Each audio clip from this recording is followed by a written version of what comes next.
تشدو بسرور وقلوب يغمرها النور الكل يناجي خالقه برحاب البيت المعمور بنفوس تشدو بسرور وقلوب يغمرها النور. Qu'en est-il de ces dépressions, de ces difficultés, de ces troubles de sommeil, de l'alimentation?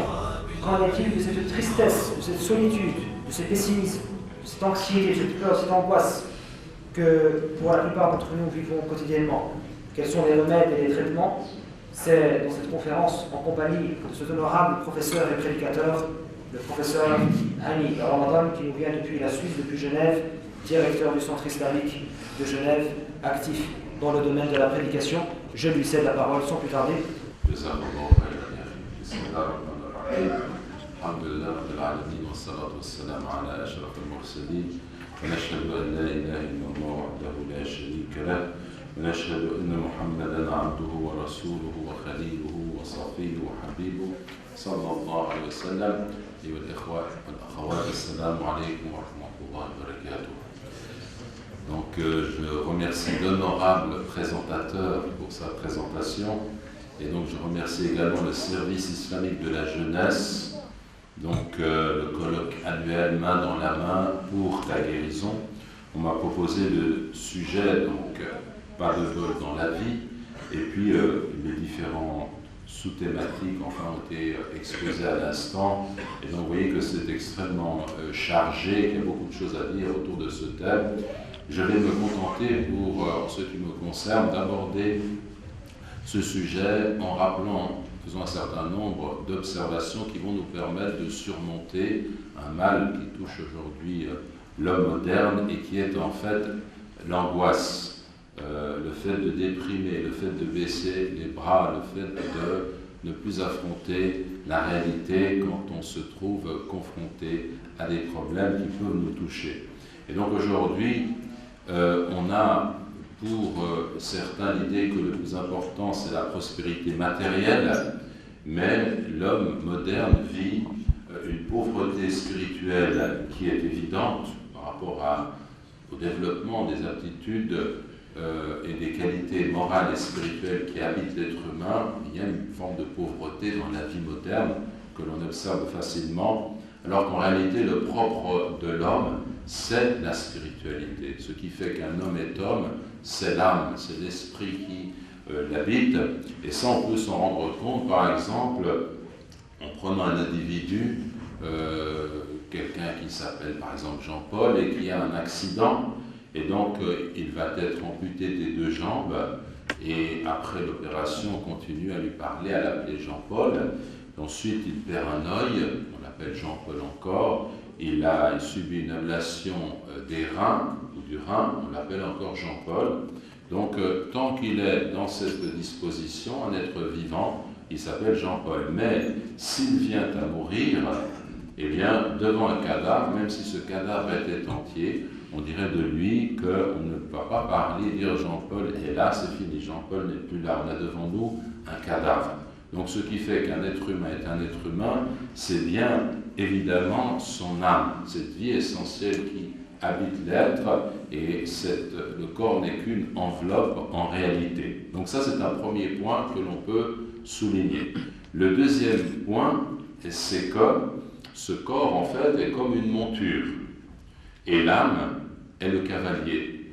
Et cette monture est destinée à nous conduire à bon port. Ce qui est important, c'est de nourrir la monture, de la soigner, non pas pour elle-même, mais pour porter l'âme dans le cheminement spirituel et la quête du Créateur subhanahu wa ta'ala. Et donc, celui qui va suivre le chemin qui est dicté par la révélation, le Coran et la Sunna, eh bien, il va suivre le bon chemin. فَمَنِ اتَّبَعَ هُدَايَ فَلَا يَضِلُّ وَلَا يَشْقَى. Celui qui suivra ma guidance, Hudaya, nous dit le Créateur dans le Coran, فَلَا يَضِلُّ, il ne sera pas égaré, il ne va pas s'égarer, وَلَا يَشْقَى, et il ne sera pas malheureux. Donc déjà dans ce verset, on a une indication qui nous montre que si l'être humain suit la voie qui est indiquée dans le Coran et dans la Sunna, c'est cela qui va le sortir de l'égarement dans lequel il peut se trouver plongé, et également du malheur qui peut le toucher, le fait simplement d'être malheureux. Et c'est bien là la question, on veut sortir de cet état où l'homme est dans la dépression, dans le malheur, dans la tristesse. Et également, on a un autre passage dans le Coran qui nous dit « وَمَنْ أَعْرَضَ عَنْ ذِكْرِي فَإِنَّ لَهُ مَعِيشَةً ضَنْكًا » Et celui qui s'écarte de mon rappel, du fait de me mentionner, eh bien, il aura une vie pleine de gêne. Donc une vie malheureuse de ce point de vue.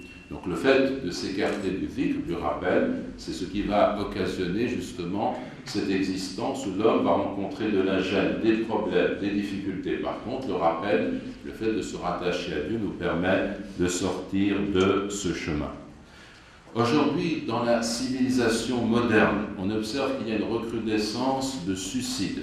On a la consommation de la drogue, la consommation d'alcool, et on invite les hommes à se divertir, à toutes sortes de distractions. Ils oscillent entre le travail et les distractions. On leur propose le sport, le cinéma, beaucoup de choses qui comprennent bien entendu des aspects positifs et d'autres négatifs, comme vous le voyez bien. Mais on prétend ainsi donner à l'être humain des remèdes par rapport à ce vide spirituel qu'il vit. On cherche à combler cela par ce genre d'activité de distraction, et pourtant cela ne convient pas, n'est pas le vrai remède, le remède essentiel.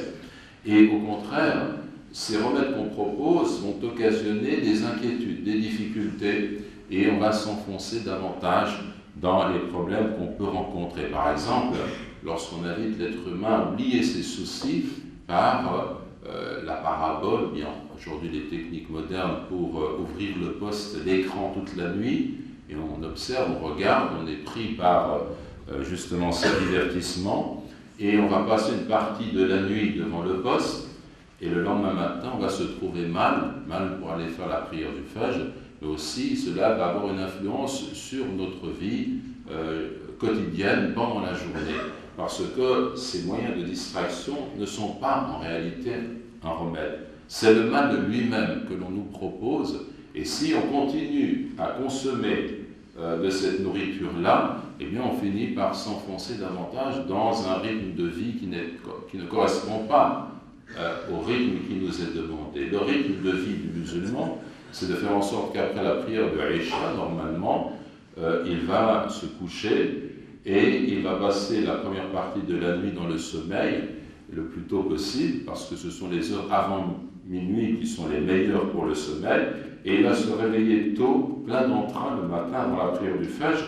Et après le Fajr, normalement, il y a des heures là qui sont bénies, qu'il ne faut pas manquer de vivre, et dont il faut profiter pour le savoir, pour le dhikr, pour la connaissance, et ainsi on aborde une journée avec cette lumière, cette fraîcheur spirituelle qui caractérise le croyant. Donc il faut tenir compte de ce mode de vie qui est essentiel. Ensuite, on nous dit qu'il y a des causes à cette dépression, à cette angoisse, parce que l'homme moderne, quelle que soit sa richesse, quelles que soient les occasions qui lui sont données de se distraire, très souvent se retrouve face à lui-même, angoissé, et dans une situation où il n'est pas heureux. Les causes de cette angoisse, c'est bien entendu pour nous l'absence de foi, parce que lorsque quelqu'un est habité par la foi et lié à son Créateur, cette foi lui donne une force qui lui permet de surmonter les difficultés de la vie. Mais l'une des causes de cette angoisse, c'est la vie, le fait d'avoir peur d'être atteint au niveau de notre existence. Ensuite, c'est la nourriture, et troisièmement, c'est la crainte que nous avons des malheurs qui peuvent nous toucher, et également des occasions qui peuvent manquer d'obtenir telle ou telle chose. Donc dans ce souci que nous avons de préserver notre vie, de nos moyens de subsistance et des difficultés dans la vie, des malheurs qui peuvent nous toucher, il y a en fait la cause de nos soucis en règle générale. Alors qu'est-ce que l'on peut répondre à cela ? Premièrement, la vie est entre les mains de Dieu seul, subhanahu wa ta'ala. Allah dit dans le Coran, أَيْنَمَا تَكُونُوا يُدْرِكْكُمُ الْمَوْتُ وَلَوْ كُنْتُمْ فِي بُرُوجٍ مُشَيَّدَةٍ. Où que vous soyez, la mort vous atteindra, même si vous étiez dans des tours renforcées, dans des citadelles. Donc la question de la mort, en fait, est entre les mains de notre Créateur subhanahu wa ta'ala. En sachant la chose, l'être humain, croyant du fait de sa croyance, s'en remet à Dieu et ne craint pas de perdre la vie en tant que tel. Abu Bakr as-Siddiq radiyallahu anhu disait « Utlubul maut tuhabu lakumul haya » Demandez la mort, la vie vous sera donnée. Deuxième point, c'est al-rizq. Qu'est-ce que al-rizq? C'est la subsistance, c'est les moyens de subsistance. Et quand vous regardez dans notre parcours, aux uns aux autres, il arrive un moment où on se pose la question « Comment est-ce que je vais gagner ma vie? Comment est-ce que je vais pouvoir trouver du travail ?» Il y a des difficultés économiques, il y a la crise financière, et ainsi de suite. Et Allah nous dit dans le Coran « Nahnu qasamna baynahum ma'ishatahum fil hayatid dunya » c'est-à-dire, c'est nous de majesté, c'est-à-dire Dieu parle de lui-même, qui avons partagé entre eux leurs moyens de subsistance en la vie de ce bas monde. Et Allah nous dit également dans le Coran « Inna Allah wa razzaq dhul quwwatil matin » Dieu est le grand pourvoyeur, Razzaq, celui qui nous donne notre nourriture, notre subsistance, qui nous nourrit par excellence, parce que Razzaq, al-wazn fa'al, et au niveau de la langue arabe, cela signifie, c'est pourquoi ils ont traduit le grand pourvoyeur, par essence, subhanahu wa ta'ala. Et Allah nous dit également dans le Coran, وَمَا مِن دَابَّةٍ إِلَّا عَلَى اللَّهِ رِزْقُهَا. Il incombe à Dieu d'assumer la subsistance de tout animal terrestre. Et si un jour un cheikh avait donné un exemple en parlant de la situation difficile qui se trouve dans les pays arabes, et il donnait l'exemple d'un étudiant qui était allé dans la capitale en Égypte, qui avait fait ses études, obtenu force diplôme, pas de difficulté au niveau de ses études, mais quand il a obtenu tous ses diplômes après des années de labeur, il n'a pas trouvé de travail. Et donc, il a frappé à toutes les portes et il était complètement déprimé par cette situation. Puis, quand il revient chez lui, dans son village, il croise en chemin un paysan. Et le paysan, qui lui était lumineux et qui était heureux de sa vie, lui dit « Qu'as-tu » Il dit « Je n'ai pas de travail et je n'ai pas de pain. Je ne sais pas ce que je vais faire de ma vie, complètement déprimé. » Et le paysan lui dit « Est-ce que notre Seigneur est mort? Si tu n'as pas de travail, cela n'empêchera pas Dieu de te nourrir. Donc aie confiance. Pourquoi cette inquiétude? Tu ne vas pas mourir de faim. Tu as un Créateur. Ton Créateur n'est pas mort. C'est lui qui va te soutenir. C'est lui qui va trouver pour toi une voie qui te permettra d'aller au-delà et de résister à ces problèmes de la vie qui sont les tiens. » Et ce jeune homme a dit, ce paysan m'a donné une leçon que je n'ai pas apprise à l'université pendant tant d'années. Je n'ai pas appris cela. Donc on voit que le savoir, ce n'est pas simplement une question d'acquérir des connaissances théoriques, mais le savoir, c'est un vécu. Il y a un vécu. Les hommes qui n'ont pas nécessairement un bagage culturel profond au niveau de la culture livresque, mais dans leur vécu, ils ont un savoir qui est extrêmement profond et qui les met à l'abri de la dérive au niveau de ce qui peut arriver.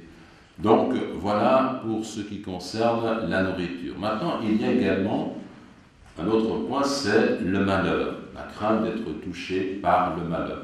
Et à ce niveau, pour le musulman, les épreuves de la vie sont bénéfiques. Comme est excellente la situation du croyant, quand il lui arrive un bien, il remercie Dieu et c'est un bien pour lui. Et quand il lui arrive un mal, il fait patience et c'est un bien pour lui et il n'en est ainsi que pour le croyant. Donc le malheur en lui-même, même dans la conception du croyant, ce n'est pas quelque chose de négatif. Et le cheikh, le calife Omar ibn al-Khattab, radiallahu anhu, a dit « Je ne suis jamais éprouvé par le malheur sans que Dieu ne l'accompagne pour moi de 4 bienfaits. Premièrement, je n'ai pas été éprouvé dans ma religion. Deuxièmement, ce malheur n'est pas plus grand que ce qu'il est. Donc, dans le sens, il aurait pu être pire. Il aurait pu être pire. Troisièmement, Dieu m'a inspiré d'être patient face au malheur. Et quatrièmement, Dieu m'a promis de me récompenser pour ce malheur au jour de la résurrection. Donc ça, c'est un point qui est important. En réalité, on peut citer le cas de Salama, cette mère des croyantes, radiallahu anha, qui en fait avait perdu son époux, Abu Salama, et lorsqu'elle a perdu son époux, elle a invoqué Dieu comme le prophète le lui avait enseigné. Elle avait dit « Inna lillah wa inna ilayhi raji'un » Nous appartenons à Dieu et c'est à lui que nous retournons. « Allahumma ajurni fi musibati wa akhlif li khayran minha » c'est-à-dire « Ô grand Dieu, ô mon Dieu, accorde-moi une compensation dans mon malheur et fais-le suivre de ce qui est meilleur. » Elle avait dit « Inna lillah wa inna ilayhi raji'un » Ce hadith, il est tiré du Sahih de Muslim, avec les commentaires de l'imam al-Nawawi notamment, qui sont très riches comme d'habitude. On va résumer les choses. Et donc, elle avait fait cette invocation, puis elle s'était dit « Mais qui est meilleur qu'Abu Salama ?» C'était un grand compagnon qui avait émigré dans des conditions particulières et qui s'était distingué à de nombreuses occasions. Qui est meilleur que lui? Ensuite, quelques jours après, eh bien, Hatib ibn Balta'a est venu demander la main de Salama pour le prophète lui-même. Elle est devenue une des mères des croyants, Salama radiallahu anha. Donc vous avez là une invocation qui vous montre que même lorsqu'on est touché par le malheur, quel qu'il soit, on dit Inna lillahi wa inna ilayhi raji'un. On invoque Dieu, comme cela a été dit, et on a confiance, on sait que notre Créateur va nous soutenir. Donc il n'y a pas lieu de baisser les bras. On a bien entendu le sentiment, au niveau de l'islam, que rien n'est jamais perdu et qu'il faut être positif. Positiver toujours, quelle que soit la situation dans laquelle on se trouve. Walhamdulillah. Alors maintenant, quels sont les remèdes que l'on peut envisager par rapport à cette inquiétude et cette angoisse? Quel est en fait le programme que l'on peut se donner? Car à travers ces thématiques qui ont été bien choisies par nos frères, eh bien, on nous montre en fait qu'il y a des problèmes que nous vivons, il y a des difficultés dans cette communauté musulmane, mais aussi non musulmane. Les hommes aujourd'hui souffrent. Et nous avons dans la révélation, dans le Coran et dans la Sunna tous les ingrédients, le remède fondamental qui nous permet, nous, de nous redresser, de revenir sur un chemin droit et d'appeler les autres et de leur tendre la main pour qu'ils puissent recevoir ce remède. Il est tout à fait évident, il est clair. L'islam, c'est la religion du bonheur, c'est la religion de la quiétude, c'est la religion de la paix, c'est la religion où l'homme porte en lui-même son paradis. Et donc on peut acquérir cela dans le cheminement qui est le nôtre. Alors première chose pour le remède, c'est bien entendu le tawhid et aller dans le sens d'être d'authentiques croyants, comme on l'a dit, parce que ainsi on s'en remet à Dieu, on se tourne vers Dieu et c'est en Dieu qu'on trouve sa quiétude. On va revenir là-dessus. Mais d'abord, on a la prière et le fait de prier avec recueillement. Le prophète disait, sallallahu alayhi wa sallam, arihna biha, arihna bis-salat ya Bilal. Donne-nous le repos au moyen de la prière au Bilal, donc au moment de la prière. Donc cette prière que l'on accomplit, ce ne sont pas simplement des gestes comme beaucoup d'entre nous le font, mais c'est une action avec les ablutions, avec le recueillement qui nous permettent de nous ressourcer et de trouver le repos. Arihna bis-salat ya Bilal. Donc ça c'est un point qui est important.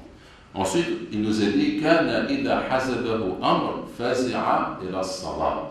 Le prophète, lorsqu'il était touché par un malheur, attristé, affligé par un malheur, eh bien, il trouvait refuge dans la prière. Donc là aussi, on a une indication qui nous montre ce qu'il en est. Et le Coran nous dit « Inna al-insana khuliqa halu'a, idha massahu ash-sharru jazu'a, wa idha massahu al-khayru manu'a, illa al-musallin, alladhina hum ala salatihim da'imun » Donc qu'est-ce que cela signifie? L'homme a certes été créé fortement inquiet et avide. Lorsque le mal le touche, il est très anxieux, et lorsque le bien le touche, il est très avare, sauf ceux qui prient, ceux qui sont constants dans leur prière. Donc, a certes été créé fortement inquiet et avide, haloua, c'est-à-dire très instable, prompt à s'affoler. Donc, on fait un peu là de commentaires coraniques, et ça vaut la peine, soit dit en passant, que lorsqu'on lit les versets du Coran et les commentaires, ça vaut la peine de creuser un peu, de mieux comprendre ce que nous dit le Coran. L'homme a certes été créé fortement inquiet et avide, haloua, très instable, prompt à s'affoler. Les deux versets suivants expliquent le sens de ce terme. Lorsque le mal le touche, il est très anxieux. Jazoua, anxieux, inquiet. Jazara a le sens d'une émotion violente, d'impatience ou de tristesse. Lorsque le bien le touche, il est très avare. Manoua, avare ou grand refuseur. Il se retient de donner, cela vient du verbe mana'a, refuser quelque chose, interdire, et donc là on a le tempérament de l'être humain. Sauf qui est-ce qui peut échapper à cela, à cette inquiétude, à cette impatience, au fait de n'avoir pas justement cette stabilité? Illa al-musalli, sauf ceux qui prient, alladhina hum ala salatihim da'imun, ceux qui sont constants dans leur prière. Il est question ici des 5 prières quotidiennes prescrites, da'imun, sont constants. Et interrogé sur le sens de ce passage, Uqba ibn Amir a dit, ce sont ceux qui prient sans tourner la face derrière eux, ou à droite ou à gauche. Quand ils prient, ils sont en face de la Qibla. Cela est rapporté dans le commentaire de At-Tabari. Et selon Ibn Mas'ud, le sens est qu'ils prient assidûment. Ils prient, je cite, assidûment, respectant les horaires de la prière et ses éléments obligatoires. Cela est rapporté dans le commentaire de Ibn Kathir. Et Uqba ibn Amir rappelle également que le terme sert à désigner l'eau dormante, immobile. Al-ma'u ad-da'im, en langue arabe, signifie da'im, pouvant être synonyme de raqid ou de sakin. Ce qui signifie qu'il est obligatoire de respecter un temps de pause lorsque l'on est incliné et prosterné. Le sens le plus courant reste cependant qu'il prie assidûment et avec constance. Donc ça, c'est pour vous montrer qu'une expression coranique, da'imun, donc marque l'idée d'assiduité dans la prière, de prier à l'heure, mais on peut aussi voir le fait de prier posément quand on est prosterné, quand on est incliné. Donc pourquoi est-ce que l'on doit insister sur cela? Parce que c'est à ce titre que la prière nous apporte un remède.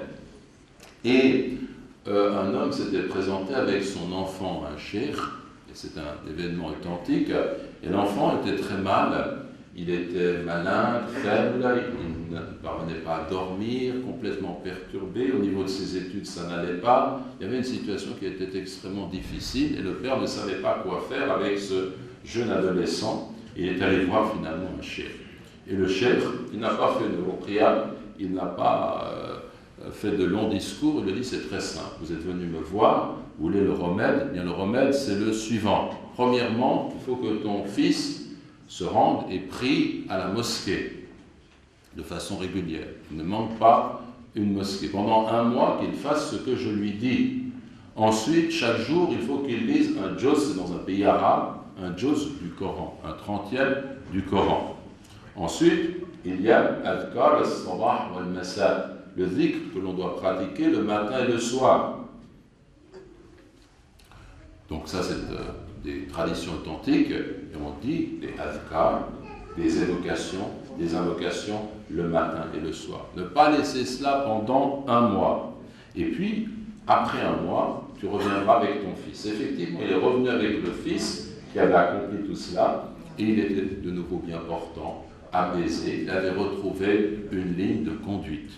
Vous voyez, c'est un exemple qui est très probant, qui est très clair. Parfois, le remède, il est à portée de main, et il est indiqué par les injonctions coraniques et les traditions prophétiques. On cherche ailleurs, mais pourquoi applique déjà les principes de l'islam en tant que tel? Ensuite, le deuxième remède après la prière, mes frères et sœurs en islam, c'est la lecture du Coran. Car Allah nous dit dans le Coran, Ya ayyuhan nas, qad ja'atkum maw'adatu min rabbikum wa shifa'un lima fis sudur.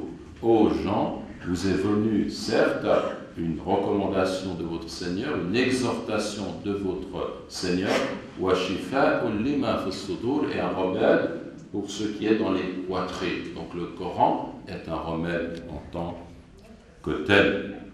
Donc celui qui au contraire se laisse entraîner par le mal, au niveau de ce qu'il peut voir, de ce qu'il peut écouter, de ce qu'il peut faire, des distractions qui ne sont pas licites selon l'éthique musulmane, qui dévient, eh bien il va tout de suite observer qu'il aura du mal à lire le Coran, à le réciter de façon régulière, à s'imprégner de sa signification, à apprécier le sens des versets. Moi je le vois, même lorsque je donne un exposé.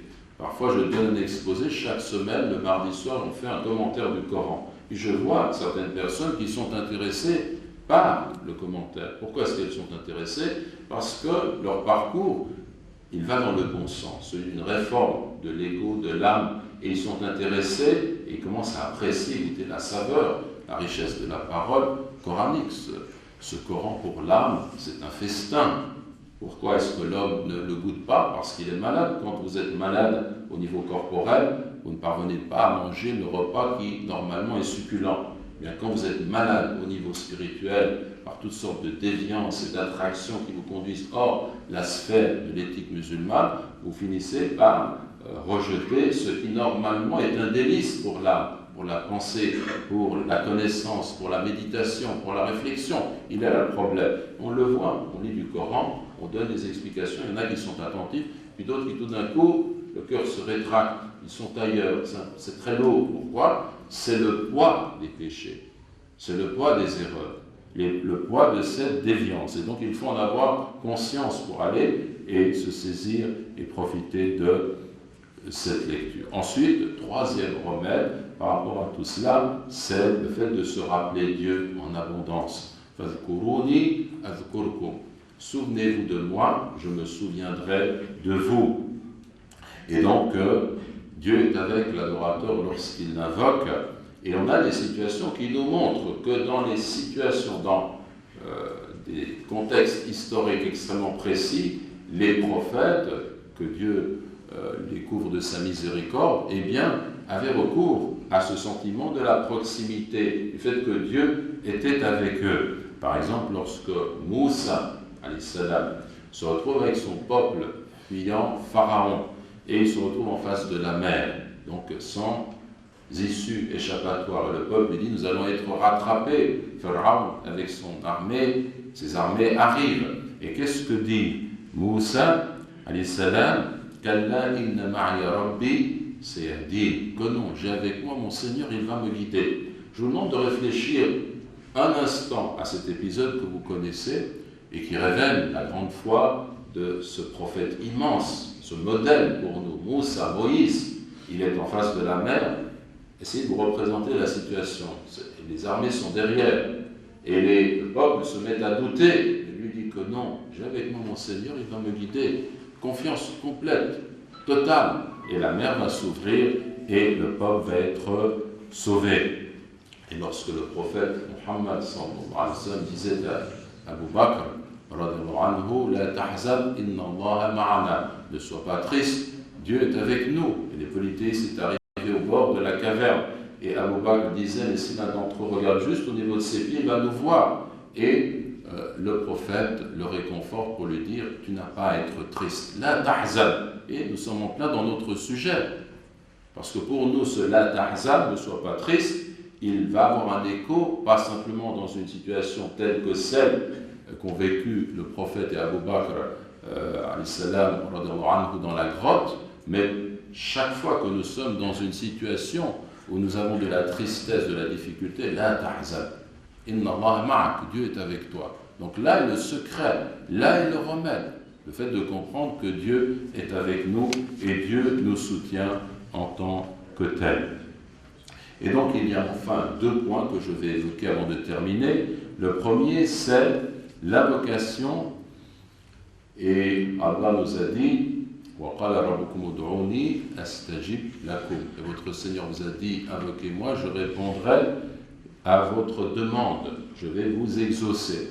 Et donc, effectivement, c'est une règle, c'est une loi. Lorsque l'adorateur se trouve dans la difficulté, il invoque son Créateur et Dieu répond en tous les cas à son invocation.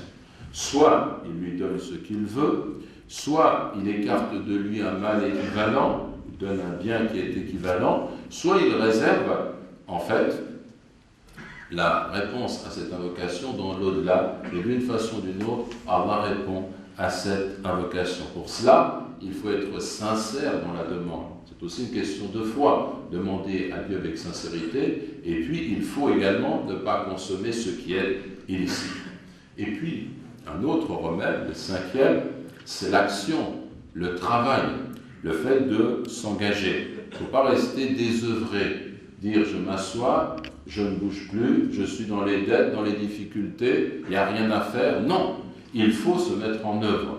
Si je passe une partie de mon temps dans la mosquée, dans la lecture du Coran, dans l'étude, dans le dhikr, dans les invocations, dans toute œuvre de bien désignée dans l'islam, je dois aussi m'engager dans la société en tant que telle pour trouver du travail, pour avoir une position qui me permet de profiter de ma vie, de faire en sorte que les autres en profitent en tant que tels.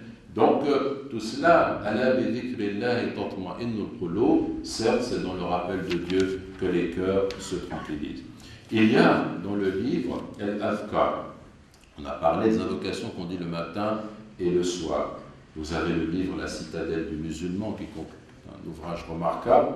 Vous avez également Al-Ma'thurat, les invocations traditionnelles de l'imam Hassan al-Banna. Vous avez le dhikr que l'on dit le matin et le soir, avec des traditions qui sont authentiques. Et parmi celles-ci, il y a cette tradition qui nous dit Allahumma inni a'udhu bika min al-hammi wal-hazan, wa a'udhu bika min al-'ajzi wal-kasal, wa a'udhu bika min al-jubni wal-bukhl, wa a'udhu bika min ghalabati ad-dayn wa qahr ar-rijal. On l'a dit 3 fois le matin et 3 fois le soir. Qu'est-ce qu'elle signifie?